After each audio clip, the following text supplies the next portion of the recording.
जय जिनेन्द्र। मंगलाचरण। नमो अरिहंताणं, नमो सिद्धाणं, नमो आयिरियाणं, नमो उवझायाणं, नमो लोये सवसाहुणम्। मोक्षमार्गस्य नेतारं, भेतारं कर्म बुभ्रतां, ज्ञातारं विश्वतत्त्वानां, वंदे तद्गुणलब्धये।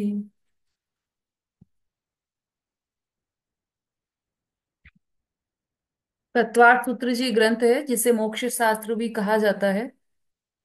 चतुर्थ अध्याय चल रहा है। इसमें हम यह देख रहे हैं कि जीव कहाँ कहाँ पर है। जीव कहाँ कहाँ पाए जाते हैं, ये चर्चा हमारी चल रही है। उसके अंतर्गत हमने अधोलोक और मध्यलोक देखा था पहले।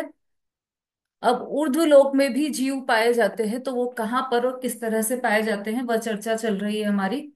थोड़े से प्रश्न पूछ लेते हैं आपसे।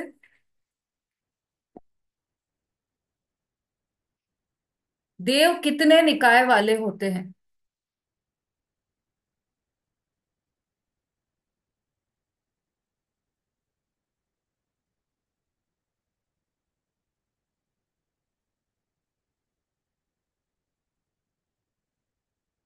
कल्पना जी।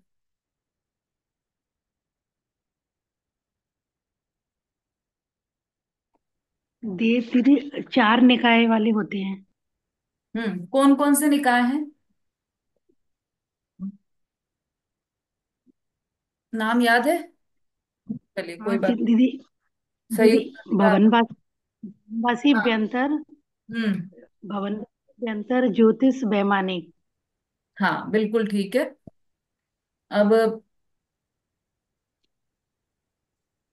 एक सेकंड।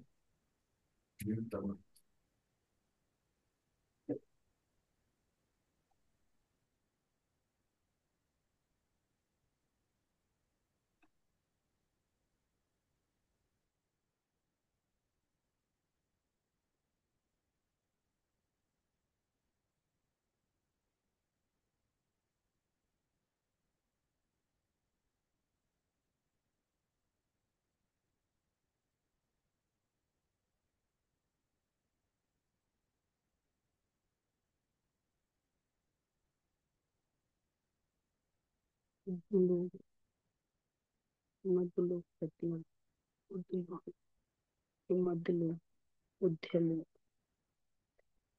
अयोध्यलोक। हाँ जी। जनिका जोशी कह रही है। भवनवासी व्यंतर और ज्योतिष देवों में कौन सी लेश्याएं होती है?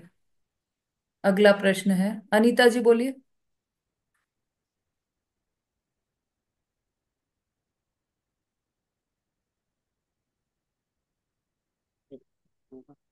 ललिता जी। चालेश्या होती है कृष्ण नील काकोत्तरी। हाँ, इसमें कुछ अंतर बताए थे, वो ध्यान हो तो बोलिए। उत्तर तो सही है आपका। हाँ तो वो तीन लेशिया पहले वाली जो अब तो पर्याप्त और अपर्याप्त में होती है, और पर्याप्त में पीत लेशिया होती है। बहुत बढ़िया, बिल्कुल सही बताया आपने। हम्म। अब अगला प्रश्न यह है कि जो देवगति के देव हैं, तो उनको देव बनने में अंतरंग निमित्त क्या है?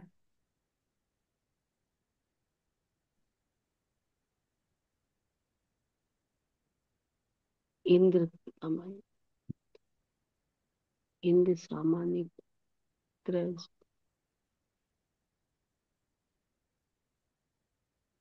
विलासा जी। ये अंतरंग तो कारक मतलब मंद कसाई रूप जो परिणाम होते हैं वो भी हो सकते हैं, और जो सम्यक दृष्टि जीव होते हैं वो तो जाते ही हैं, और अति मंद कसाई रूप परिणामों से भी चले जाते हैं। हम्म। ठीक है, ये तो निश्चय से कारण हो गया। जो बाहर के कारण है उसमें वो पूछ रही हूँ मैं कि बाहर के क्या कारण है जिससे कि वो देव बने। मंजू जी बोलिए। जयजनी दीदी, हम्म। मिथ्यात्व के कारण। मिथ्यात्व के कारण। मतलब कोई सम्यक दृष्टि देव बन ही नहीं सकता। नहीं नहीं, वो तो नहीं, ये बन। तो हाँ, ये भी है दीदी। शोभा जी। दीदी चैतन्य पूजा, पाएगा पूजा, स्वाध्याय, तप, व्रत, उपास, ये सब आएंगे। अभी यही तो बोला अभिलाषा जी ने, अभी यही तो बोला, मंद कषाय के परिणाम है ना ये सब। चलिए नंदिता जी बोलिए। जैन देवगति नाम के कर्म के उदय से। Very good. बिल्कुल सही उत्तर दिया है आपने। उसका बहिरंग कारण देवगति नाम कर्म है। कौन से कर्म के उदय से? तो देवगति नाम कर्म के उदय से ये देवगति प्राप्त की है। अंतरंग कारण है। और बहिरंग में क्या कारण है कि जो वैक्रियक शरीर मिलना, ये देव वाला शरीर मिलना, ये देवगति ये देवगति है। ठीक है।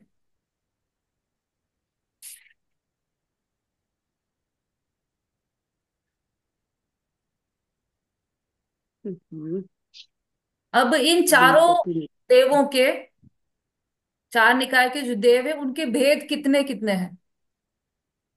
अनीता जी बोलिए। आपका हैंड रेज है इसलिए आपसे पूछ रही हूँ मैं। 10। हाँ। भेद, एक में 4 प्रकार के भेद होते हैं। 10।10 प्रकार के भवनवासी और व्यंतर, जोशित और वैमानिक। उसमें 11 प्रकार की होती हैं। नहीं नहीं नहीं नहीं मैडम, 16 स्वर्ग तक 4 प्रकार के होते हैं, और 10 प्रकार के और 5 प्रकार के और 12 भेद होते हैं। से 12। हम्म। कोई बात नहीं, नमिता जी बोलिए।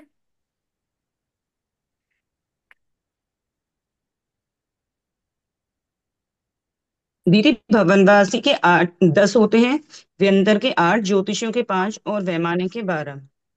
12, हाँ। बिल्कुल सही, बहुत अच्छा। अब एक जो सामान्य भेद होते हैं वो कितने होते हैं और किसमें होते हैं? 10 10 सामान्य होते हैं भेद मैडम। 10 होते हैं। एक वो मिनट, एक मिनट। भवनवासी में। जिससे पूछे, जिससे। मनी अब जी मैं बोलिए। पूछूं। भवनवासी और वैमानिक में 10 होती हैं, दीदी और जय ने व्यंतर और में। भवनवासी के 10 होते हैं, अभ्यंतरवासी के 8, और नहीं, ज्योतिष के 10। 5, वैमानिक के 12, और इनके 10 10 वेद होते हैं। व्यंतरवासी के असुर कुमार को और 33 को छोड़ करके 8 वेद होते हैं व्यंतरवासी के। किसको छोड़ के? असुर कुमार को छोड़ के और 33 को छोड़ के, 33। नहीं। विमलेश जी बोलिए। जय जिन दीदी। दीदी भवनवासी के 10 हैं, और हाँ। व्यंतर देव 8 प्रकार के, ज्योतिष 5 और वैमानिक 12। उनमें से भवनवासी के कहाँ पहुंच गए और आप? कहाँ वैमानिक पहुंच के। गए विमलेश जी? उपयोग कहाँ है आपका? ये चर्चा तो हो गई हमारी, इसके आगे बढ़ गए हम। वही सुषमा जी ना। बोलिए। दीदी जय व्यंतरवासी। जिनेन्द्र, हाँ। इसके भवनवासी के 10, व्यंतर के 8, ज्योतिष के 8 और वैमानिक के 10 भेद होते हैं। हाँ। नाम बताऊं? हाँ। इंद्र। कौन से इंद्र नहीं, कौन से सामानिक, कम हुए हैं, केवल ये बता दीजिए आप। कम कौन से हुए हैं 8 में से? मतलब जो 10 से 8 हो गए त्रायस्त्रिस ना, और वो कैसे? लोकपाल। लोकपाल, त्रायस्त्रिस त्रैजैष्ठिक और लोकपाल और 2 कम लोकपाल। हुए हैं उनमें। बहुत अच्छा, बिल्कुल सही।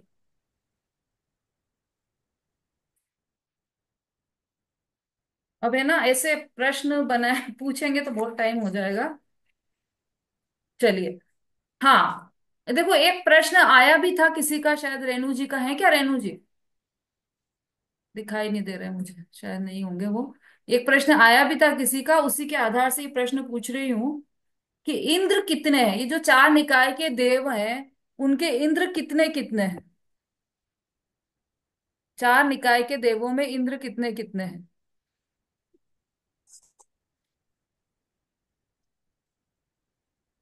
हम्म। समता भाभी। भाई जिनके वीडियो ऑन है उन्हीं में से पूछ पा रही हूँ मैं। अगर किसी को ऐसा लगे कि हमसे नहीं, जल्दी जल्दी। वीडियो पर आ जाइए वो। हाँ बोलिए। भवनवासी के दो इंद्र हैं, हम्म। और व्यंतर के दो हैं, और ज्योतिषी के भी दो, चंद्रमासूर। हम्म। और वैमानिक के चार इंद्र हैं।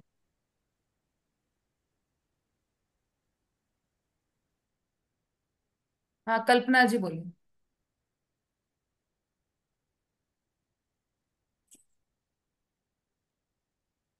दीदी, भवनवासी देवों के 40 इंद्र, व्यंतर देवों के 32 इंद्र, और कल्पवासी देवों के 24 इंद्र, और हम्म। ज्योतिष देवों के दो। दो मनुष्यों का एक इंद्र चक्रवर्ती, तो और तिर्यंचों का एक इंद्र सिंह। ऐसे मिलाकर 100 इंद्र हैं। बहुत अच्छा, बहुत बढ़िया। पर मेरा प्रश्न ये नहीं था, सो इंद्र की गणना तो आपने सही की है। ठीक है, मेरे ही प्रश्न पूछने में कुछ भूल हुई होगी। मैं बस ये पूछना चाह रही हूँ कि जो चार निकाय के देव हैं, तो प्रत्येक निकाय में कितने कितने इंद्र हैं? प्रत्येक निकाय में और प्रत्येक निकाय के भेदों में कितने कितने इंद्र हैं, ये है प्रश्न मेरा। ललिता जी।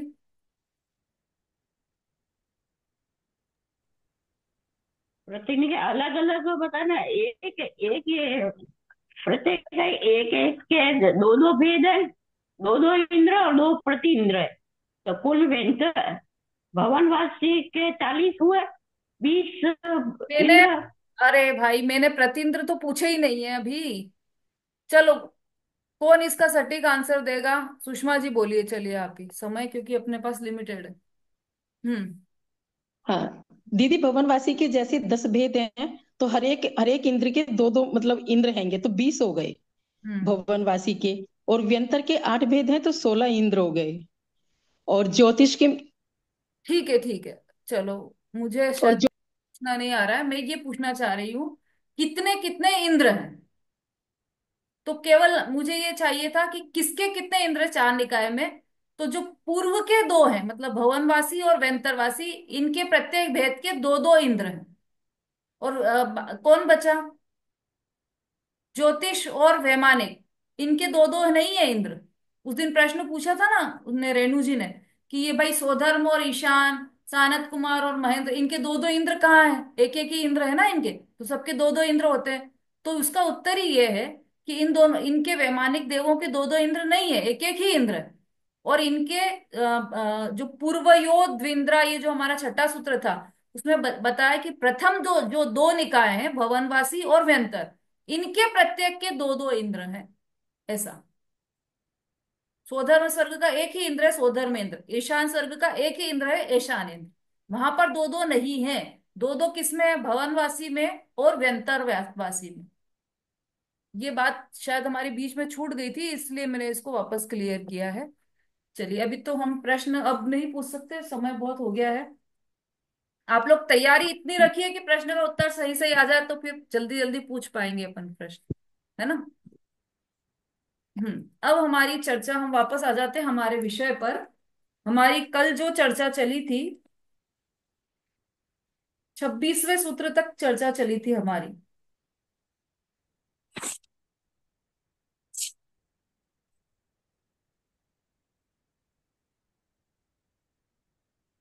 25वें तक, है ना? लोकांतिक देव की और लेशिया की ये चर्चा चली थी हमारी। अच्छा, एक लेशिया के संबंध में और भी आया था, वो भी हम कल लेंगे उसको। कल तो नहीं है क्लास, अगली क्लास जब लगेगी तब लेशिया का और थोड़ा डिटेल करेंगे, जिनको भी लेशिया समझ में नहीं आई है। और अभी तक जो हमारे 25 सूत्र चल गए हैं, उसमें किसी का कोई प्रश्न हो तो जल्दी से पूछ लीजिए।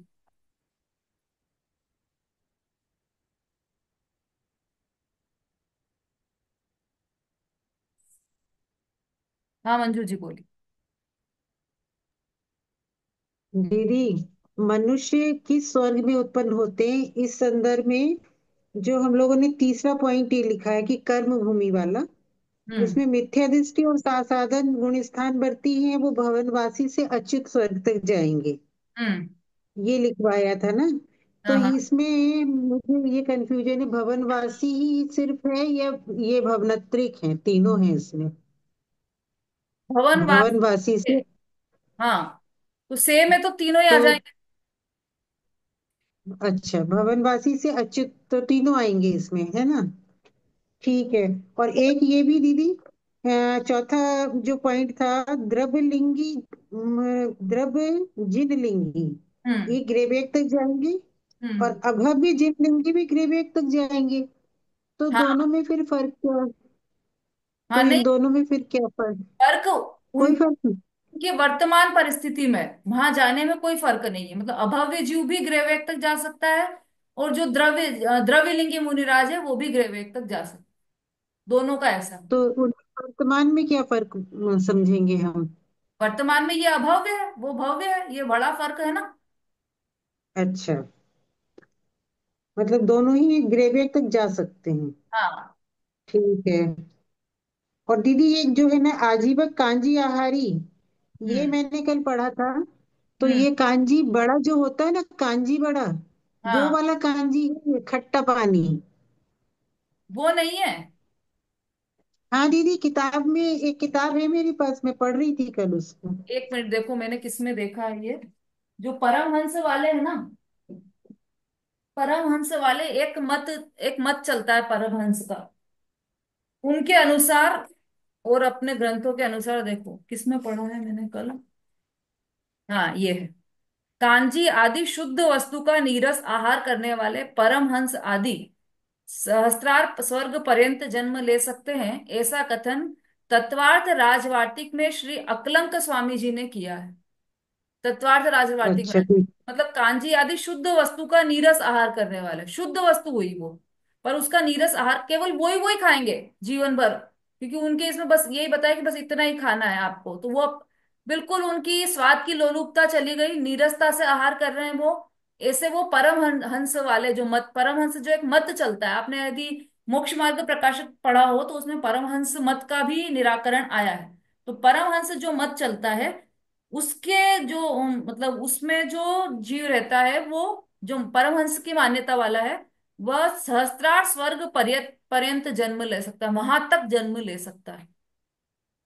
उसकी मतलब ऐसे मंद कषाय के ऐसे परिणाम हो सकते हैं उसके। अच्छा अनिता ठीक है जी। दीदी। दीदी जय जय जनन। दीदी मिथ्या दृष्टि या शासन, ये गुण स्थान वर्ती में भवनवासी और तीन कौन से हैं इसमें? भवनवासी, व्यंतर और ज्योतिष। ठीक है। भवनवासी से अच्युत स्वर्ग तक, मतलब ये तीन तो है ही, और इसके अलावा जो 16 स्वर्ग हैं वहां तक के। अच्युत स्वर्ग हाँ 16वां स्वर्ग है, वहां तक कहीं भी स्वर्ग जन्म तक। ले सकता है। कौन? जो कर्म भूमि का मिथ्या मिथ्या दृष्टि है दृष्टि। वो, और सासदन गुणस्थान परमाणु वर्ती जीव है वो। शासन दोनों। गुण। ठीक है। ठीक है।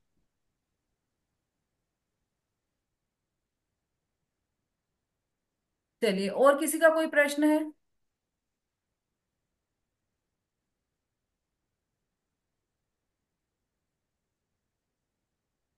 अब ये जो हमने जो चर्चा की थी ना, ये वाली कि कौन सा जीव, कौन सा मनुष्य किस स्वर्ग में उत्पन्न होगा, या कौन सा तिर्यंच किस स्वर्ग में उत्पन्न होगा, ये चर्चा का, पूरी चर्चा का सार यदि हम निकालें, तो इसमें आप ये देख सकते हैं कि 16वें स्वर्ग के ऊपर, मतलब 9वें ग्रेवयक से ऊपर 16 स्वर्ग, उसके बाद 9 ग्रेवयक, उसके बाद 9 अनुदिश, और फिर 5 अनुत्तर है ना।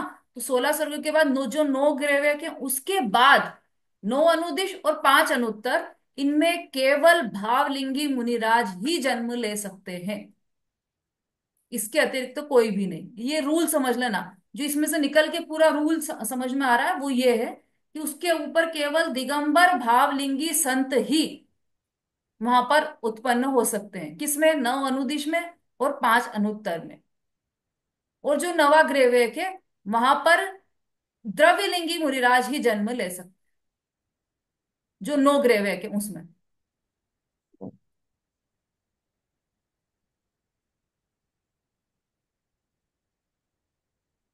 ऐसा इसमें से ये निकल कर आ रहा है।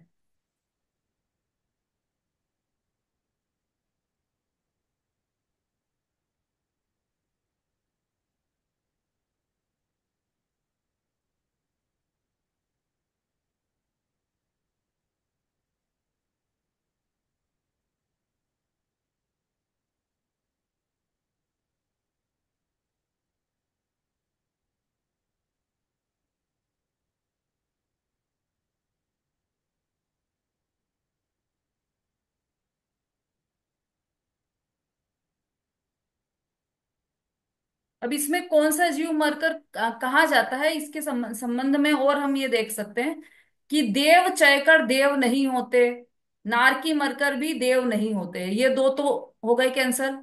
मतलब जो देव है बन गए अभी वापस देव नहीं होंगे, या फिर नरक से आकर सीधे देवगति में नहीं जाएंगे। फिर कर्म भूमि के मनुष्य और सेनी तिर्यंच पंचेंद्रिय जीव देवगति में जाते हैं। भोग भूमि के मनुष्य तिर्यंच मरकर भवनपति व्यंतर ज्योतिष तथा पहले दूसरे स्वर्ग में जाते हैं, इससे ऊपर नहीं जाते। भोग भूमि के जो मनुष्य और तिर्यंच हैं वो किस में जाएंगे? भवनवासी व्यंतर और ज्योतिष मतलब भवन त्रिक में, और पहले दूसरे स्वर्ग में मतलब स्वधर्म और ईशान स्वर्ग में, इससे ऊपर नहीं जाएंगे। कर्म भूमि के मनुष्य तिर्यंच अणुव्रतधारी 12वें स्वर्ग तक जाते हैं। पांचवें गुण स्थान वाले 12वें स्वर्ग तक जाते हैं। पांचवें गुण स्थान वाले, जैसे कल चर्चा आई थी ना हमारी कि पांचवा गुण स्थान वर्ती है तो वो फिर ब्रह्मलोक में ही जाएगा, ऐसा नहीं है। 12वें स्वर्ग तक जा सकते हैं पांचवें गुण स्थान वाले। पंचांगनी तप करने वाले भवनत्रिक में जाते हैं। परिव्राजक त्रिदंडी अन्यमति साधु पंचम स्वर्ग, ये सब अन्यमति की बात है, दिगंबर मुनिराज की बात नहीं है ये। परिव्राजक त्रिदंडी अन्यमति साधु पांचवें स्वर्ग तक जाते हैं। परमहंस 12वें स्वर्ग तक जाते हैं। सम्यक दृष्टि व्रति श्रावक और आर्यिका 16वें स्वर्ग तक जाते हैं, उससे आगे नहीं। इसका अर्थ ये लगाते जाना, इससे आगे नहीं जाएंगे। कौन कौन? सम्यक दृष्टि व्रति श्रावक और आर्यिका 16वें स्वर्ग तक जाते हैं।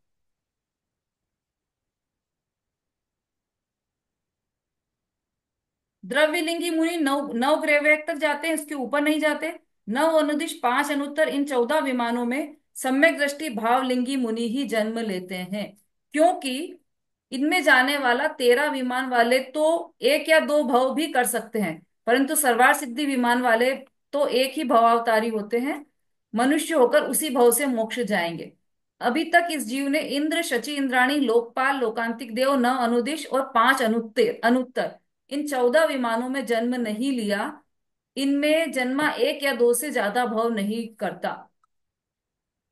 कौन से 14 विमान में जन्म नहीं लिया? 9 अनुदिश और 5 अनुत्तर, 14 विमानों में तो जन्म ही नहीं लिया। और इंद्र नहीं बना, शची इंद्राणी नहीं बना, लोकपाल नहीं बना और लोकांतिक देव नहीं बना, क्योंकि इसके इसमें जो जन्म लेते हैं वो तो नियम से एक दो भाव में मोक्ष जाते ही जाते हैं। ठीक है।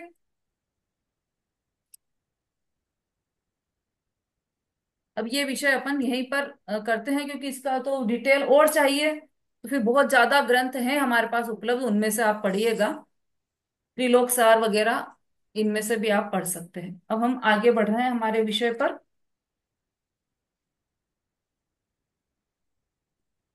हाँ, ये भी हो गया था कल 26वां भी सूत्र हमारा, अनुदिश और अनुत्तरवासी देवों के अवतार का नियम। विजय वैजयंत जयंत अपराजित और अनुदिश विमानों के अहमिंद्र द्विचर्मा होते हैं। अहमिंद्र है ये बात तो समझ में आ गई होगी सबको। इनको इंद्र क्यों नहीं लिखा, इनको अहमिंद्र लिखा है, क्योंकि ये स्वयं अपने आप में एक एक इंद्र है। तो ये सब द्विचर्मा मतलब दो जन्म धारण करके अवश्य ही मोक्ष जाते हैं। ये सभी जीव सम्यक दृष्टि ही होते हैं। कल ये पूरी चर्चा हमारी की थी। अब जो 27वां सूत्र आ रहा है हमारा, उसका उसकी उत्पत्ति कैसे हुई? वो इसलिए 27वां सूत्र इसलिए आ रहा है कि अभी तक हमने ये तो चर्चा की कि अ, मनुष्य गति की चर्चा की, देव गति की चर्चा की और नरक गति की चर्चा की। अभी इन 2 अध्यायों में हमने तीनों चर्चा की। अब कौन से जीव बच गए? तो तिर्यंच गति के जीव बच गए। उसके लिए अब यहाँ पर ये चर्चा कर रहे हैं।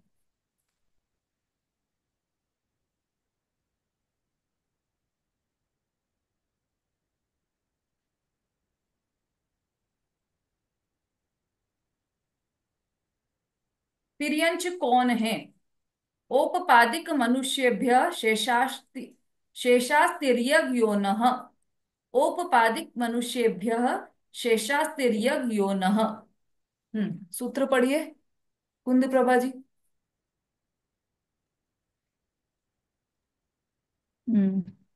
जय जिनेन्द्र दीदी। हम्म। औपपादिक मनुष्येभ्यः शेषास् तिर्यग् योनः। हाँ, योनया। उपपाद जन्म वाले देव तथा नारकी और मनुष्यों के अतिरिक्त बाकी बचे हुए तिर्यंच योनि वाले ही हैं। दो चीजें बताई, एक तो उपपाद जन्म वाले और दूसरे मनुष्य। इन दोनों के अतिरिक्त जितने भी जो हैं वो सब तिर्यंच गति के ही जीव हैं। तो उपपाद जन्म वाले में भी दो हो गए, देव और नारकी, और दूसरे मनुष्य, तीनों हो गए। इन तीनों के अतिरिक्त जो भी बचते हैं वो सब तिर्यंच योनि वाले ही हैं। टीका देखिए, देव नारकी और मनुष्यों के अतिरिक्त सभी जीव तिर्यंच हैं। उनमें से सूक्ष्म एकेंद्रीय जीव तो समस्त लोक में व्याप्त है, वो भी तिर्यंच है, सूक्ष्म एकेंद्रीय जीव। लोक का एक भी प्रदेश सूक्ष्म एकेंद्रीय जीवों से रहित नहीं है। बादर एकेंद्रीय जीवों की पृथ्वी इत्यादि का आकार आधार होता है। सूक्ष्म और बादर, तो बादर मतलब स्थूल, थोड़े मतलब इंद्रिय गोचर कह सकते हैं। सूक्ष्म इंद्रिय गोचर मतलब यह एक तो सूक्ष्म इंद्रिय है, एकेंद्रिय है वो है, और एक बादर एकेंद्रिय है। तो दोनों तरह के, तो जो सूक्ष्म है वो तो अति सूक्ष्म होते हैं, मतलब वो बिल्कुल ही नहीं दिखाई देते हैं। बादर भी ऐसे हो सकते हैं कि जो हमें नहीं दिखाई दे, लेकिन फिर भी वो इंद्रिय गम्य है। ऐसे बादर एकेंद्रिय जीवों की पृथ्वी इत्यादि का आधार होता है। विकलत्रय दो, तीन और चार इंद्रिय और संगी असंगी पंचेंद्रिय जीव त्रस नाली में कहीं कहीं होते हैं, और त्रस नाली के बाहर त्रस जीव नहीं होते, है ना। त्रस नाली, नाम ही त्रस नाली है। त्रस किसे कहते हैं कुंद प्रभा जी? एक रसनाली, एक इंद्री, दो इंद्री नहीं। कुछ दिनों पहले आपने ये प्रश्न किया था, और उसका आपने अभी तक रिवीजन नहीं किया, इसलिए आपको याद नहीं हुआ है अभी तक। नहीं, संगीत रसनाली में कहीं कहीं जीव चलो, होते हैं। कौन बताएगा त्रस, त्रस किसे कहते हैं? बहुत ही सरल है, बाल बोध एक का प्रश्न है ये। मनी जी बोलिए। दी त्रस, त्रस जीव तो दीदी यही है ना, एक इंद्री, वो सॉरी, दो इंद्री, तीन इंद्री, चार इंद्री, पांच इंद्री। ठीक है दीदी, दो दीदी जय जिनेन्द्र, दो इंद्रिय से पांच इंद्रिय तक के जीव को त्रस जीव कहते हैं। हाँ, बस ये ध्यान में रखने होंगे। और त्रस और स्थावर ऐसे दो भेद हैं जीव के। तो जितने भी स्थावर जीव हैं वो सब एकेंद्रीय है, और त्रस जीव दो से लेकर पंचेंद्रिय तक के सभी जीव पांच त्रस इंद्रिय। जीव हैं। ठीक है, मैंने तो छह डाला मैंने पढ़ा है। दुर्लभ लही जो चिंतामणि, त्यों पर्याय लही त्रस तणी। वहां पर त्रस मतलब लट, इल्ली जो होती है, जो मटर में निकलती है आपके, जो भिंडी में निकलती है, वो इल्ली दो इंद्रिय त्रस जीव है, और वो पाना भी अति दुर्लभ है, ऐसा कह रहे हैं यहाँ। तो यहाँ तो हम पंचेंद्रीय जीव हैं, तो कितने दुर्लभ दुर्लभ है पंचेंद्रीय होना, वो पर्याय हमें मिली है। अब यहाँ पर क्या कह रहे हैं, विकलत्रय दो, तीन और चार इंद्रिय। विकलत्रय ये भी एक नया शब्द लगेगा। तो विकलत्रय तो बीच के, दो इंद्रिय से लेकर चार चार इंद्रिय तक के चार विकलत। इंद्रिय। और संगी असंगी पंचेंद्रिय जीव त्रस नाली में कहीं कहीं होते हैं। मतलब ये सभी जो त्रस जीव है वो त्रस नाली में कहीं कहीं होते हैं, सब जगह तो व्याप्त नहीं है, कहीं कहीं होते हैं। सब जगह कौन व्याप्त है? तो तिर्यंच जीव समस्त लोक में होने से उनका क्षेत्र विभाग नहीं है। त्रस त्रस जाति त्रस जो जीव है वो त्रस नाली के बाहर नहीं होंगे, त्रस नाली में ही होंगे और कहीं कहीं होंगे। और बाकी जो जीव है तिर्यंच, वो पूरे लोक में व्याप्त है। म्यूट कर लीजिए भाई अपना, जिसका भी ओपन है। ठीक है, तो ये 27वां सूत्र समझ में आ गया होगा हमें कि तिर्यंच कौन है। तो जो मनुष्य और देव नारकियों के अतिरिक्त जो भी जीव बसते हैं वो सब तिर्यंच हैं। और ये तिर्यंच कहाँ कहाँ होते हैं कि ये पूरे लोक में व्याप्त हैं, ये तिर्यंच गति के जीव। जहां पर आप बैठे हैं वहां है कि नहीं तिर्यंच गति के जीव? है ना दीदी, है। तो आप जिस कुर्सी पर बैठे हैं उस कुर्सी पर भी तिर्यंच गति के जीव है? कि आप कुर्सी साफ है करके दीदी। बैठे हैं कि तिर्यंच गति के जीवों पर बैठे हैं? हम्म। थोड़ा प्रैक्टिकल जुड़ते जाइए इससे। ऐसा नहीं कि पूरी ऊपर अधर में बात चल रही कि हाँ होते होंगे, त्रस नाली होती होगी, त्रस जीव होते होंगे, हाँ, ऐसा नहीं। वर्तमान में उसको जोड़ते जाइए। मंजू जी, जी दीदी। बैठे हैं चेयर को या ऐसे ही बैठे हैं त्रस जीवों के ऊपर? मैं तो ऐसी बैठी हूँ। चेयर रोज रोज तो ऐसे नहीं करते कि मैं साफ करके फिर बैठूं। पर वो रहते तो हैं ही दीदी, बैक्टीरिया हर जगह। हाँ, बैक्टीरिया की बात नहीं है यहाँ पर, त्रस जीवों की बात चल रही ना। या जी त्रस जीव भी फिर हाँ, भी मैंने जो है वो बैक्टीरिया बोल उत्पन्न दिया भी होते उनको। रहते, पूरे वातावरण में भी निगोडिया, उत्पन्न होते हैं। निगोडिया कह सकते हैं ना दीदी उनको। निगोदिया त्रस नहीं है, निगोदिया तो एकेंद्रिय है। अच्छा, तो वो त्रस में नहीं आएंगे। वो तो एक इंद्री ही तो कहा गया दीदी, जो अच्छा त्रियंच जीव कहा गया, जो समस्त लोग में व्याप्त हैं।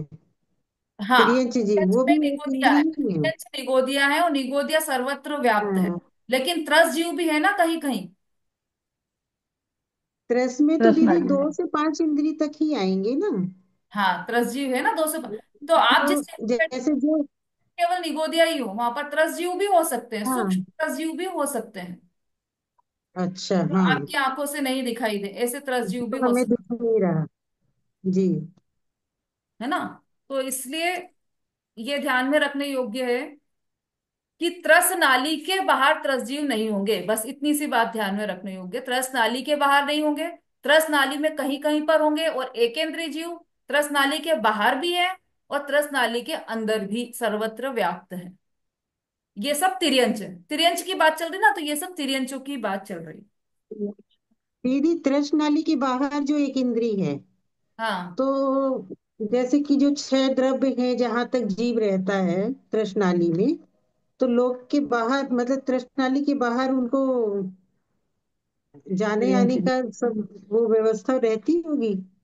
हवा और गमन करने का, रुकने का, ये किसका? मतलब धर्म अधर्म से जोड़ रही हूँ मैं दीदी। धर्म अधर्म आकार जो होते ना 6 द्रव्य अपने, हम्म। उनकी बात कर रही हूँ मैं। तो जैसे जो जीव है वो उसी आधार से चलेगा ना, जैसे रुकना है तो रुक गया, हम्म। चलना है तो चल चल सकता है वो। तो हम्म। त्रस्त नाली के बाहर वो व्यवस्था रहती है उनकी, वो तो कहाँ, नहीं रहती होगी ना। कहाँ तक है धर्म अधर्म द्रव्य, कहाँ तक है? तीनों लोकों में है दीदी। कहाँ तक है? तो पूरे लोकाकाश तक है ना, पूरे लोकाकाश में समाया हुआ है धर्म अधर्म देव। हाँ, लोकाकाश। और बाहर तो अलोकाकाश कहेंगे ना हम हाँ, लोग। तो त्रस त्रस्त नाली नाली कहाँ के पर है, लोकाकाश के अंदर है कि अलोकाकाश में? अलोकाकाश के बीचों बीच लोकाकाश है। हाँ, त्रस नाली कहाँ है? त्रस्त नाली लोकाकाश में ही है दीदी, बीचों बीच में। लोकाकाश के बीचों बीच है त्रस नाली, और उसके आसपास लोक है ना, और लोक में तो छह द्रव्य है। अच्छा, जो नक्शा बना उसके आधार से। ठीक है कंफ्यूजन दीदी। कहाँ है? लोकाकाश के मध्य में हाँ, त्रस्त नाली है, पर उसके अतिरिक्त भी तो है लोकाकाश। ऐसा थोड़ी है कि बाहर लोकाकाश खत्म हो गया, आकाश धर्म अधर्म सब खत्म हो गए, ऐसे। हाँ, लोक में पूरे में धर्म अधर्म आकाश सब व्याप्त है, आकाश तो बाहर भी है, लेकिन धर्म अधर्म तो पूरे लोक में व्याप्त है ना। तो वहां पर एकेंद्रीय जीव रहते हैं, इसीलिए तो रह पाते हैं, अलोकाकाश में नहीं रहते। हाँ, हाँ,